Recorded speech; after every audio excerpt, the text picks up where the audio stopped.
Be honest, have you ever set a goal, felt super motivated, and then done absolutely nothing about it? Maybe you plan to start a fitness routine, launch a side hustle, or finally stop procrastinating, but somehow you found yourself stuck, scrolling, overthinking, doubting yourself. The worst part? You know you're the one stopping yourself, but you don't know why. If that sounds like you, keep watching because today we're diving deep into self-sabotage, why we do it, and most importantly, how to break the cycle for good. Alright, first things first, why do we do this to ourselves? Why do we hold ourselves back, even when we desperately want something? It's not because you're lazy. It's not because you're not capable. It's because your brain is wired to keep you safe.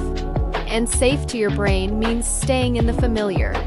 So when you try to change, whether it's starting something new, stepping out of your comfort zone, or taking a risk, your brain freaks out. It triggers fear, doubt, and resistance. And you mistake that as a sign to stop. But here's the thing, your comfort zone? It's not always comfortable.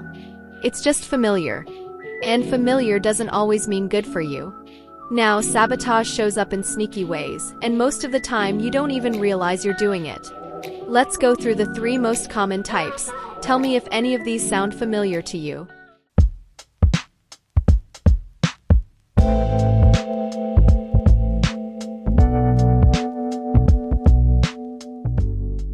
You tell yourself, I'll do it later. I work better under pressure. But deep down, you're just afraid of failure, of not doing it perfectly, of even succeeding, because that comes with responsibility. And so you put it off until the last minute when stress forces you to take action. Sound familiar? You want to do things right, so you overthink every little detail. You start a project, but it never feels ready. So you either keep tweaking it forever, or you never start at all. Perfectionism isn't about high standards, it's about fear of judgment.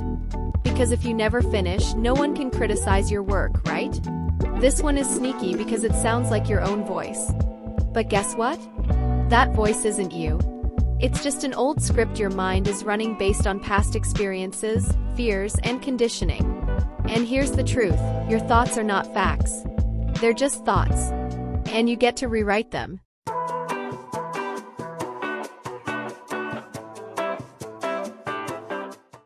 Okay, now that you know how sabotage works, let's talk about how to break free from it. Because once you become aware of it, you can take your power back.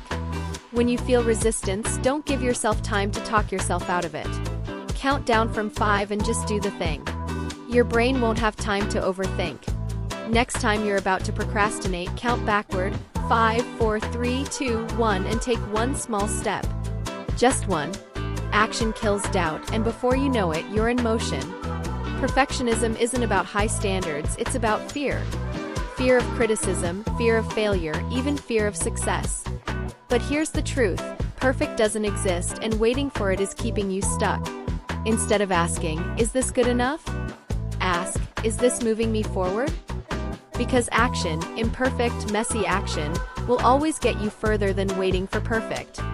Your brain believes what you repeatedly tell it. So if you keep telling yourself you're not capable, your actions will match that belief.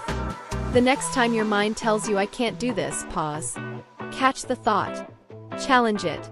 Would you say that to a friend? No? Then don't say it to yourself. Replace I'm not ready with I am figuring it out. Swap I always fail with I'm learning as I go. Change the words and you'll change the outcome. Listen, sabotage isn't about a lack of discipline or motivation. It's about fear. And fear? It loses power when you take action despite it. So here's your challenge, pick one of these shifts and try it today. And if you catch yourself sabotaging, call it out. Change the pattern.